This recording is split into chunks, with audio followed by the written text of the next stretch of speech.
And we're streaming live, yeah. Wow.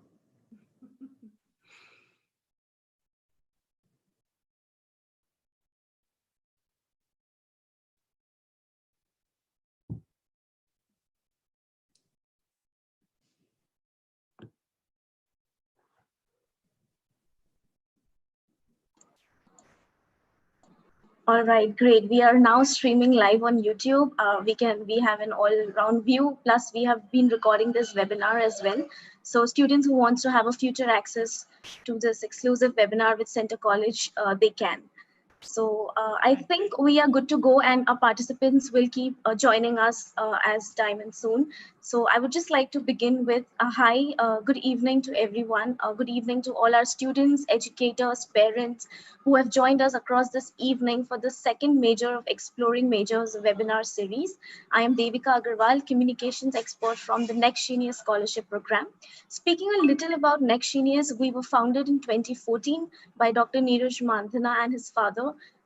It is a registered charitable trust in India wherein we help high school students to win scholarships at reputed colleges and universities in the United States. And I'm very happy to say that this year Center College has joined us very recently as one of our partners, and we cannot wait to embark on this journey.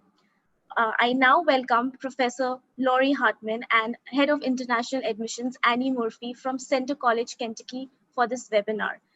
Since we are going to talk about international studies with Professor Hartmann, here's a little introduction. Laurie Hartmann has been teaching international studies at Center College since 1999. That's a great number of years. She holds a BA degree from Denison University, MA and PhD degrees from the University of Denver. Professor Hartmann was also awarded the Rookie of the Year Teaching Award in 2000. Therefore, I welcome her and Annie on this webinar today to talk about international studies, a little about Center College, and over to you all. Thank you. Okay, great. Thank you so much. I appreciate being here. We both appreciate being here. We're excited to talk with you a little bit about international studies, a little bit more about that major. What is it? What can you expect? It may or may not be a major that you even knew could be an option for you. So we're excited to talk to you a little bit more about that, a little bit more about where we are coming from today. So Dr. Hartmann and I are from Center College, located in Danville, Kentucky.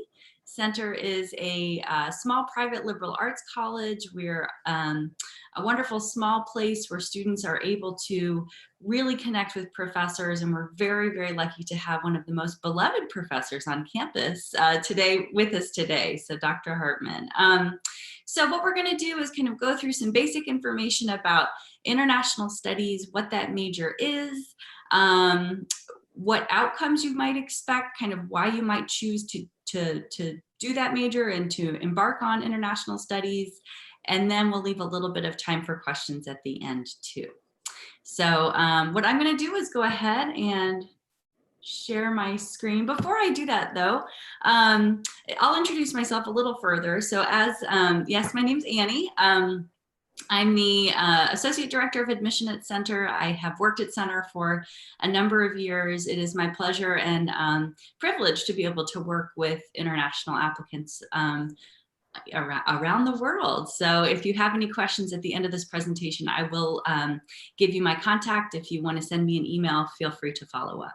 So Dr. Hartmann, would you introduce yourself? Sure.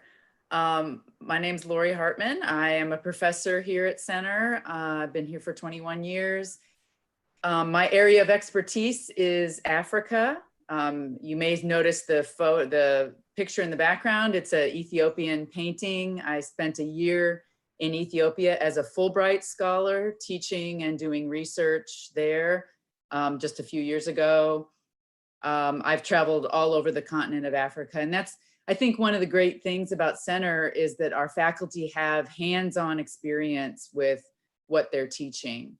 The other thing I would say about Center and my own feelings is we have really close relationships with our students. Many faculty actually publish papers with students. I've had that experience where I've worked with a student and we've actually done a publication together. So these are just wonderful opportunities to do research outside of classwork, outside of coursework. And I've just really enjoyed my career at Center for the students as well as the colleagues who are there. So it's a really wonderful faculty that we have. Thank you. All right, well, I'm going to go ahead and share my screen and we're going to get into what is international studies. So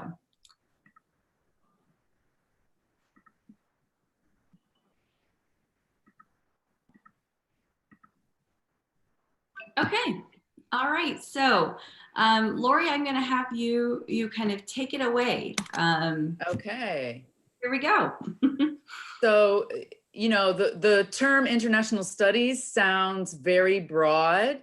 And so the first thing I want to say is the difference, I want to explain the difference between international politics, which is sort of the old way that this major would have been framed, and international studies. And the first word I have on the screen there is the word interdisciplinary. International politics, the way it used to be, was very much focused on the study of politics. So you studied war and peace and diplomacy. International studies makes the claim that those are still really important things to study, but it needs to be more interdisciplinary. So what do we mean by that? It means that we shouldn't just study politics. We need to look at culture and religion and economics and history if we're going to understand the phenomenon, international phenomena in the world.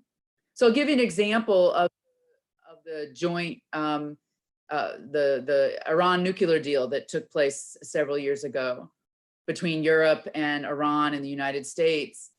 It was an example of international politics for sure. But if you don't understand the economics of that relationship, if you don't understand the cultures, in some cases, the clash of cultures that took place, then you really don't understand, you really can't understand the evolution of that protocol and the reason it eventually broke down, at least from the US perspective.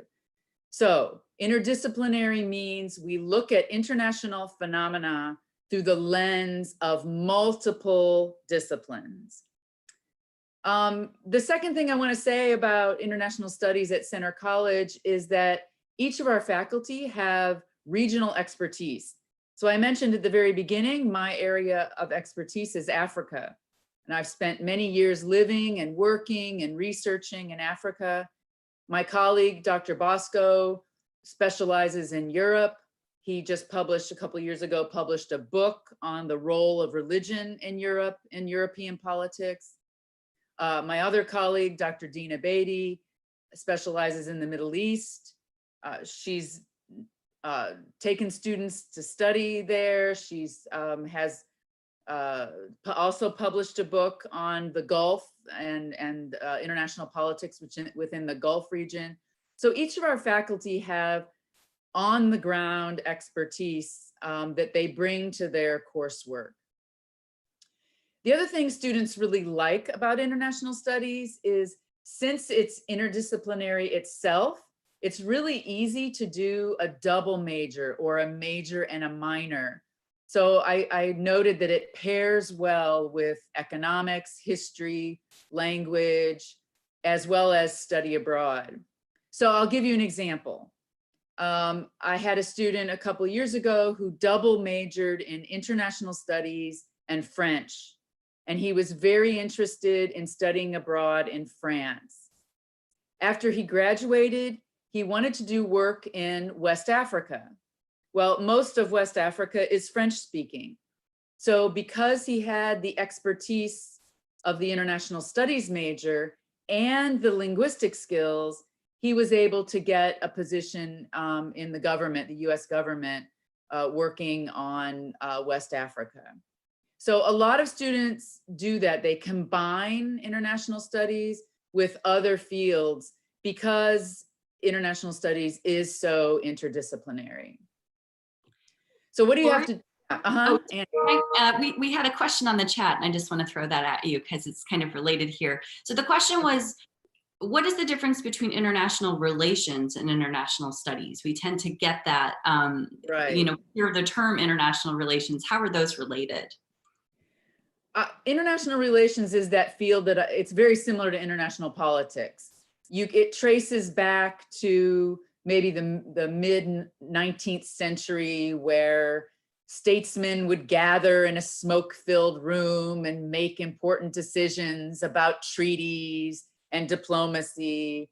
And we have a whole set of theories around how countries relate to each other, historically and currently. So international relations is a piece of international studies, but what we've tried to do is say, okay, you can be in that smoke-filled room and listen to those diplomats discuss a treaty, but that's not enough to help you understand the relationship, let's say, between the US and China today. It's not enough just to have those theories and that very narrow view. You need to be able to understand, okay, what is important in China culturally? What do people prioritize? What is the history of politics? What is the history of economic relations and economic structures? Then maybe we can get a better sense of that complicated relationship between the US and China. So international relations, in a nutshell, is a subset of international studies. Great question. Great, thank you. Oh, it looks like we've got one other question here. I'm gonna hop Great. in. What is, okay, so the question is, what is the difference between international studies and PPE, politics, philosophy, economics? So PPE, I guess maybe that's a way it's packaged at other colleges, the kind of the way that that major is discussed, politics, philosophy, economics. It probably would be very similar. I would have to look at the curriculum there. Maybe we don't emphasize philosophy as much. We emphasize sociology and culture, maybe a little bit more than philosophy, but it would be it's a very similar approach in that they're trying to understand, well, actually PPE, I'm not sure it's necessarily international. Okay. Politics, philosophy, and economics, it's not necessarily international. Ours is decidedly international and global. Yeah, great. Thank you so much. All right, so I'll just quickly go into the requirements of the major.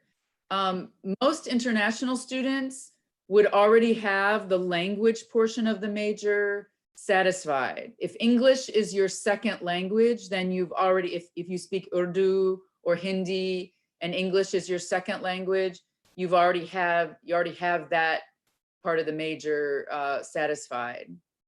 But you're of course welcome to study.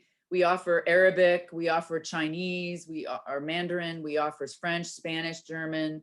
So you're welcome to take on another language, but you wouldn't have to. And then we have a series of core courses. There's the introduction to the major, research methods. And then I want to make a very clear distinction between regional courses, which you have to take one. So you would choose a region. If you're interested in the Middle East or Europe or Africa, we have courses in South Asia, of course. We have courses on all of those regions, but that's different than global, right? So the regional course is a part of the world that you're interested in. Global course is something that is being addressed at the global level. So right now, the perfect example is the pandemic of COVID. We're trying to address it at the national level, but the WHO is a major actor in trying to address the pandemic at a global level. So public health might be one course. Religion, the environment, development, these are all global phenomena. So you have to take one of each of those, regional and global issues. Then you get to choose a track. So depending on what you're interested in, you can choose an international politics track. So then you go much deeper into the international politics part of international studies, or you might be interested in religion, history, or economics. You have to choose one of those tracks, and you take 4 courses in that track.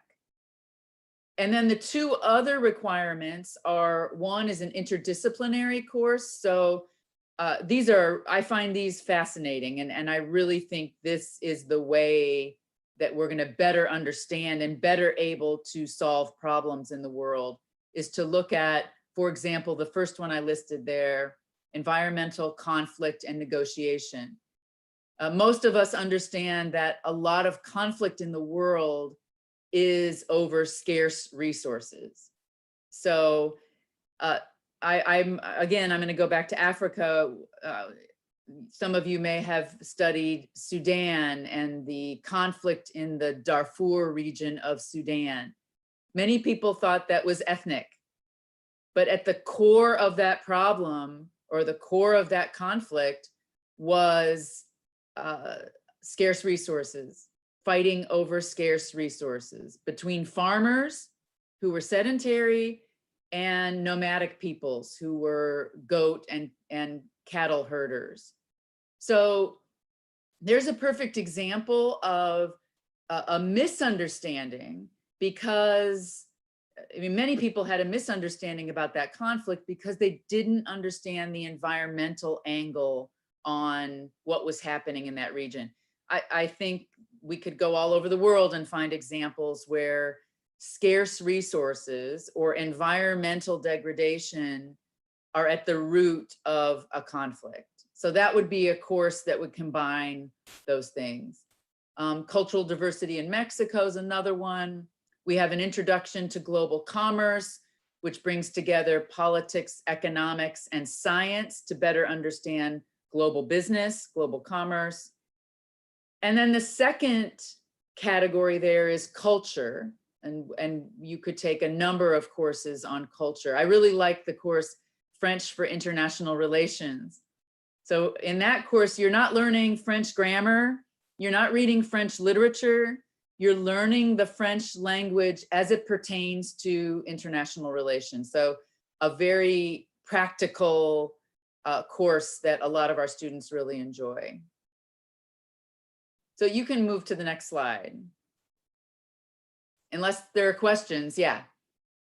Yeah, I'll get to a couple of questions. So there was just one clarifying question about if you are in international studies and you're interested in the economics kind of track there, about how many courses is that specializing, within the major in economics?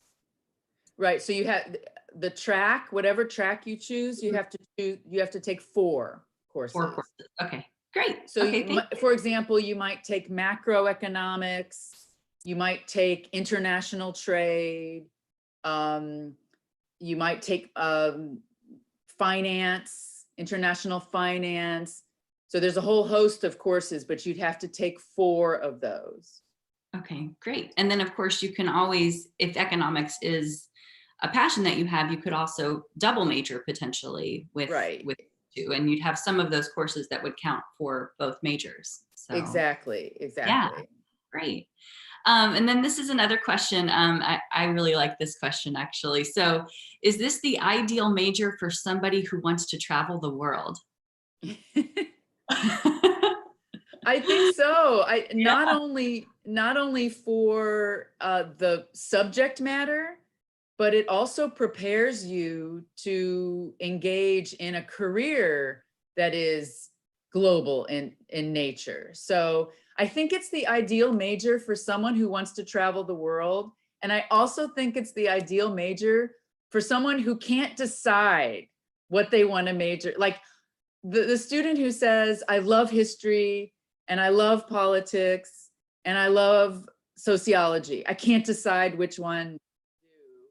And I would say this is the major for that person because it combines them, but you're not just picking and choosing randomly. It combines them in a very concrete and intentional manner.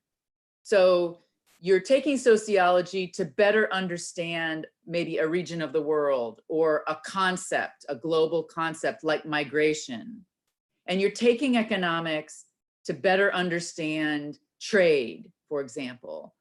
So yeah, I think the person who wrote that question is exactly right. And I also think it's great for someone who can't decide what they want to major in, but also understand that all of these disciplines are interconnected. It's kind of artificial to separate history and politics. You know, we do it at the academy, we do it at the university, but it's a little bit artificial. So why not combine those so that you can better understand what's going on in the world? Great, thank you. We have a couple of more questions that I think are more specific to economics. So what I might do is have you finish out, and then it could be that some of your comments fill in these answers. It might be that the presentation that is given later in this series on economics might be the one to tune into for that student who's posted those questions about economics, but we'll go ahead and proceed and share the next slide. Okay, great. So we've already kind of talked about this, but number 3, I have here reasons to major in IST, which is International Studies. Achieving a better understanding of global issues, learning the framework and methods for doing research and problem solving. And this one, you know, if you ask anyone, what should we do to solve the environmental crisis in the world? Or what should we do to solve the global migration challenges? Almost everyone has an opinion about that. But what we want you to do is get beyond that opinion and have a fact-based, research-based understanding of what the options are. None of these problems are easy to solve. No one's going to say that we can, you know, if you take one course in international studies, you're going to be able to solve the challenges associated with global migration.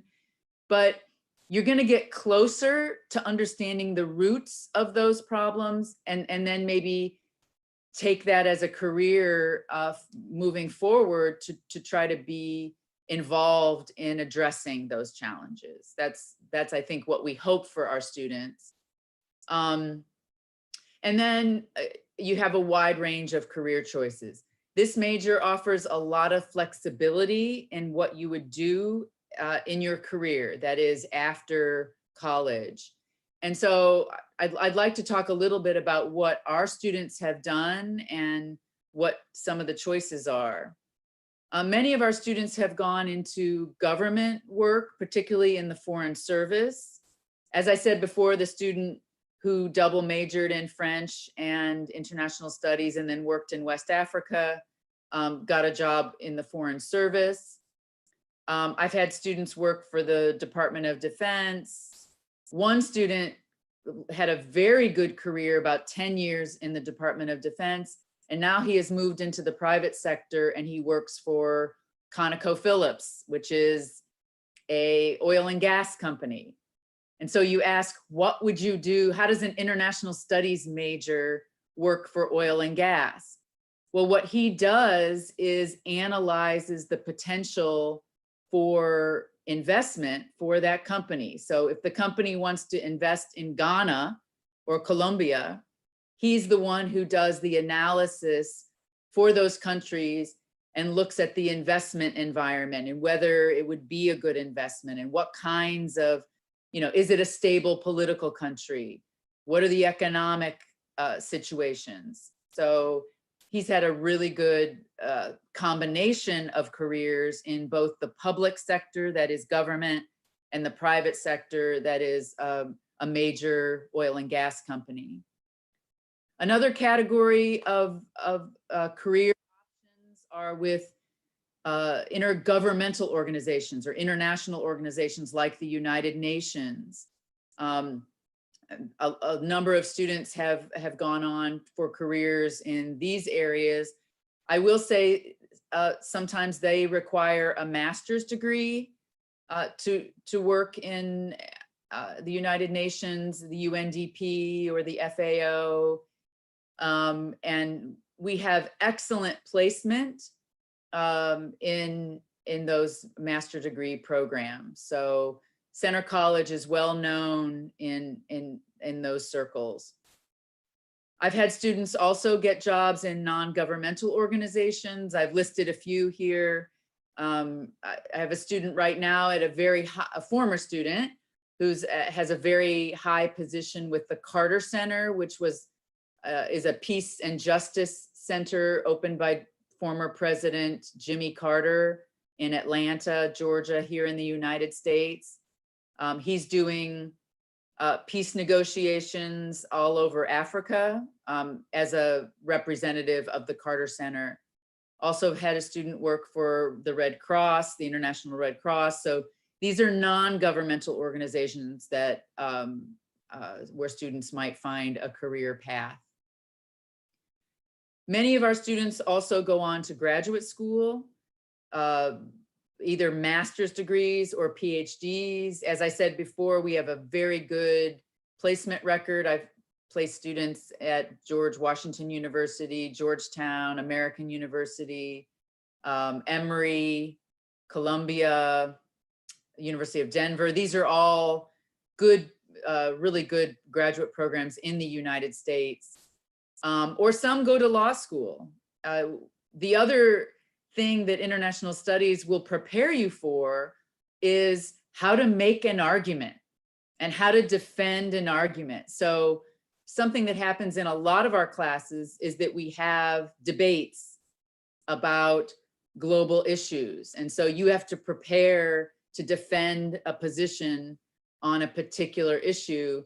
That prepares students very well for law school. It was interesting, last year we did a debate on immigration and whether countries should liberalize, that means open up immigration paths to allow more migrants to come in. And the students conducted a debate, and the moderator for the debate was a refugee from Eastern Africa. So she moderated the debate on something that touched her personally and profoundly.